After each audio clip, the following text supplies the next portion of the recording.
Assalamualaikum, salam selamat dan sejahtera, saling mendoakan di antara kita. Jawablah waalaikumsalam. Assalamualaikum warahmatullahi wabarakatuh. Apa kabar anak-anak hari ini? Alhamdulillah, sudah siap dan semangat mengikuti pembelajaran kita hari ini? Hebat. Ibu harap kalian selalu siap dan selalu semangat ya dalam mengikuti kegiatan pembelajaran dimanapun dan kapanpun. Nah, Ibu minta kalian tengok ke sebelah kanan dan ke sebelah kiri kalian. Adakah hari ini teman-teman kalian yang tidak hadir? Lengkap ya? Alhamdulillah, Allah telah memberikan kita nikmat yang luar biasa, yaitu berupa kesehatan yang jarang sekali kita syukuri, sehingga kita masih bisa loh berkumpul di sini.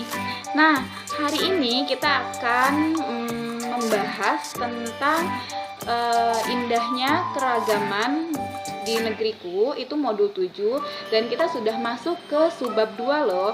Subbab 2 ini tentang indahnya keragaman budaya negeriku.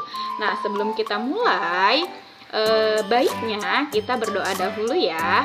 Semoga Allah memudahkan dan meridhoi kegiatan pembelajaran kita. Baik, yang pimpin doa hari ini Ibu minta yang datangnya paling awal. Hari ini siapa yang datangnya paling awal? Oh, Hafiz. Oke, Hafiz, silahkan maju ke depan dan pimpin doa teman-temannya. Ya. A'udzu billahi minasyaitonir rajim. Bismillahirrahmanirrahim.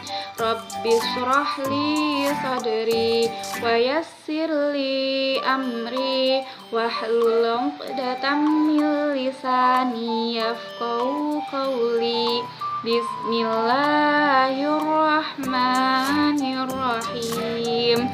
Raditu billahi rabba wa bil islami dina wa bi muhammadin nabiyya wa rasula. Rabbi zidni ilma warzuqni fahma. Amin ya rabbal alamin. Wah, Hafiz ini hebat ya, datang pertama dan memimpin doa hari ini. Terima kasih Hafiz. Oke, silahkan duduk Hafiz. Selanjutnya kita akan menyanyikan lagu nasional yang berjudul Dari Sabang Sampai Merauke. Ya, bersama-sama ya. 1, 2, 3.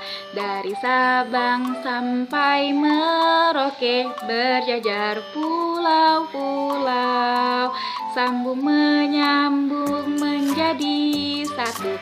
Itulah Indonesia. Indonesia tanah airku, aku berjanji padamu menjunjung tanah airku Indonesia. Nah, ini adalah salah satu bentuk untuk memupuk rasa cinta terhadap tanah air kita tercinta, yaitu Indonesia, yaitu dengan mengingat dan menyanyikan lagu nasional sebelum memulai pembelajaran. Baik, kita akan masuk ke kegiatan inti ya. Terima kasih kelompok 2. Selanjutnya paragraf 3. Silahkan kelompok 3 untuk membaca paragraf 3. Oke, terima kasih kelompok 1. Paragraf 2 silahkan dibaca oleh kelompok 2. Yang lain mendengarkan dan membaca dalam hati ya. Terima kasih kelompok 3. Selanjutnya kelompok 4. Silahkan membaca paragraf 4 ya. Baik, di halaman 19 ada teks tentang urang kanekesi suku Baduy. Ibu akan membagi kalian menjadi 4 kelompok. Anggota kelompoknya sama seperti kemarin saja ya. Silahkan merapat dengan kelompoknya masing-masing. Jadi, masing-masing paragraf akan dibacakan oleh satu kelompok. Ketika ada kelompok lain yang membaca teks, Ibu minta kalian menyimaknya. Baik, kelompok 1, paragraf 1 ya, yang lain mendengarkan dan membaca dalam hati. Sekarang kita masuk ke materi ya. Buka halaman 49, subtema 2 ini tentang indahnya keragaman budaya negeriku. Sebelumnya di subtema 1 kita sudah membahas tentang keragaman suku bangsa dan agama di negeriku.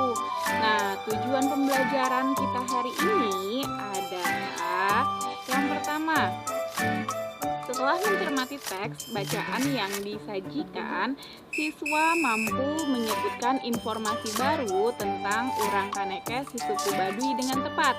Yang kedua, setelah membaca teks, siswa mampu menyebutkan kata-kata sulit dan menjelaskan gagasan atau menuliskan gagasan pokok setiap paragraf dalam teks dengan benar. Yang ketiga, setelah berdiskusi, siswa mampu menjelaskan manfaat gaya listrik dengan benar.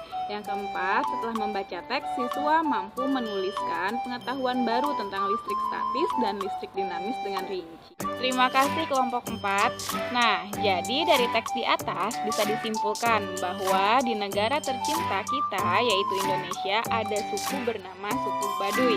Suku Baduy dibagi menjadi 2 kelompok, yaitu Baduy dalam dan Baduy luar.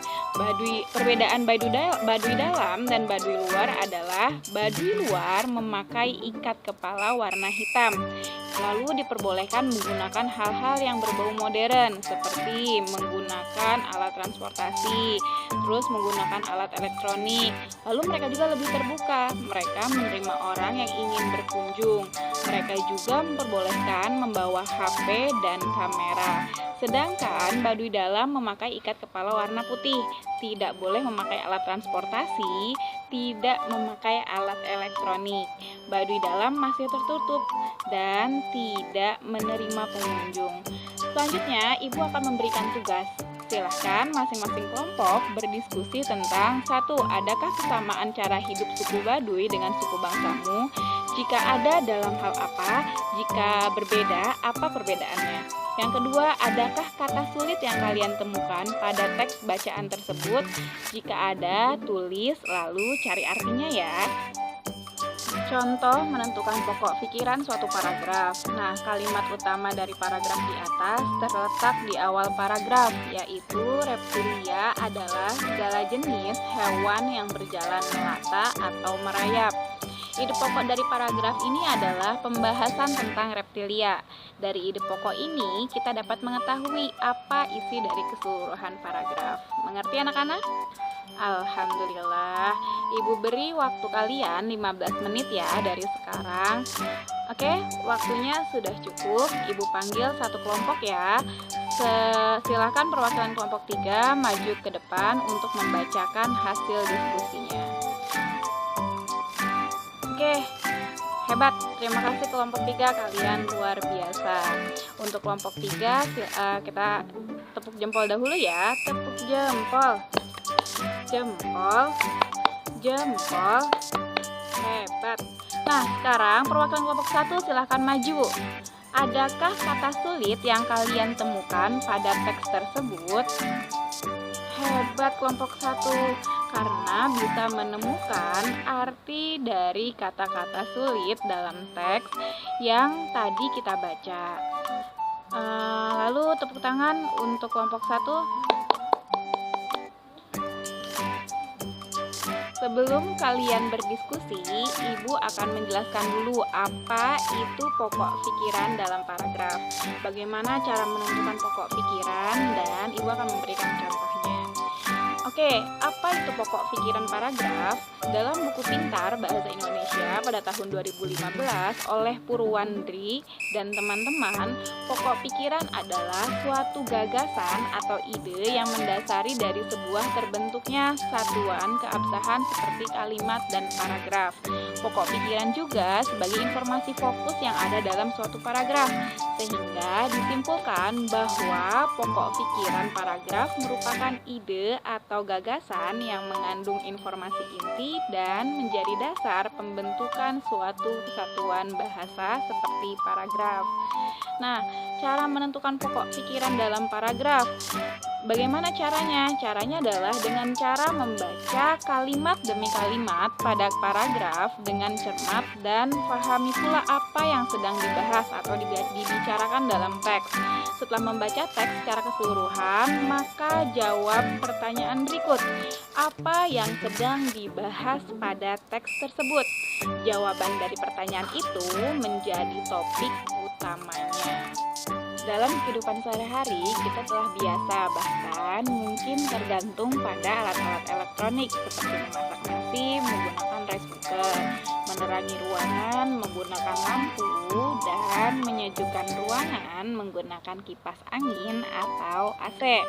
Nah, perhatikan video percobaan berikut ini.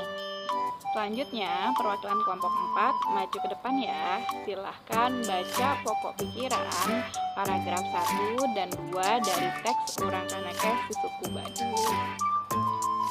Luar biasa, kelompok 3 sudah mampu menemukan pokok pikiran paragraf 1 dan paragraf kedua dengan baik. Tepuk jempol untuk kelompok 4. Tepuk jempol. Jempol. Jempol. Hebat. Terakhir, perwakilan kelompok 1 silahkan maju, sebutkan hasil diskusi kelompok kalian tentang pokok pikiran paragraf 3 dan 4.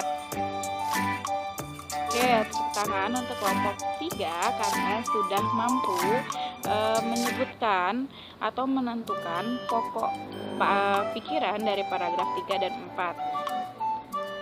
Nah, karena semua kelompok sudah maju, Ibu akan menarik kesimpulan ya. Budaya setiap suku bangsa mungkin memiliki beberapa persamaan dan mungkin pula memiliki perbedaan. Jika kita amati lagi dari teks Urang Kanekes si Suku Baduy, maka ada sedikit perbedaan budaya suku Baduy luar dan suku Baduy dalam. Masyarakat suku Baduy luar itu sudah bisa menggunakan alat elektronik. Sebaliknya, masyarakat suku Baduy dalam itu tidak boleh menggunakan alat elektronik. Nah, kesimpulannya adalah lampu dapat menyala karena ada aliran listrik. Arus listrik mengalir dari kutub positif menuju kutub negatif. Saat arus listrik mengalir lewat lampu, maka lampu akan menyala. Alhamdulillah, pembelajaran kita hari ini sudah selesai. Kita tadi sudah membaca teks tentang Urang Kanekes si Suku Baduy, sehingga kita mendapatkan pengetahuan baru tentang suku Baduy dalam dan suku Baduy luar. Lalu kita sudah bisa menentukan gagasan pokok dari setiap paragraf dan menemukan arti kata-kata sulit yang ada di teks Urang Kanekes si Suku Baduy. Terakhir, kita mengetahui manfaat dari gaya listrik dengan benar. Nanti ketika sudah sampai rumah, Ibu minta kalian menanyakan kepada ayah dan ibu kalian tentang budaya khas dari suku bangsa mereka masing-masing.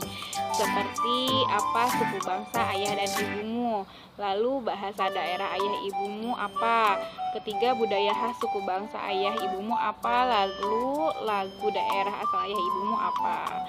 Nanti kalian akan Ibu panggil satu persatu di pertemuan selanjutnya. Mengerti? Alhamdulillah. Pertemuan selanjutnya kita akan bahas tentang tarian yang ada di Indonesia ya. Baik, karena waktunya sudah habis, mari kita berdoa dahulu sebelum mengakhiri pelajaran. Berdoa mulai. Bismillahirrahmanirrahim. Allahumma arinal haqqa haqqa warzuqna ittiba'ah wa arinal batila batila warzuqna ijtinabah. Amin ya rabbal alamin. Ibu akhiri sampai di sini, kurang lebihnya Ibu mohon maaf. Wabillahi taufiq wal hidayah. Wassalamualaikum warahmatullahi wabarakatuh.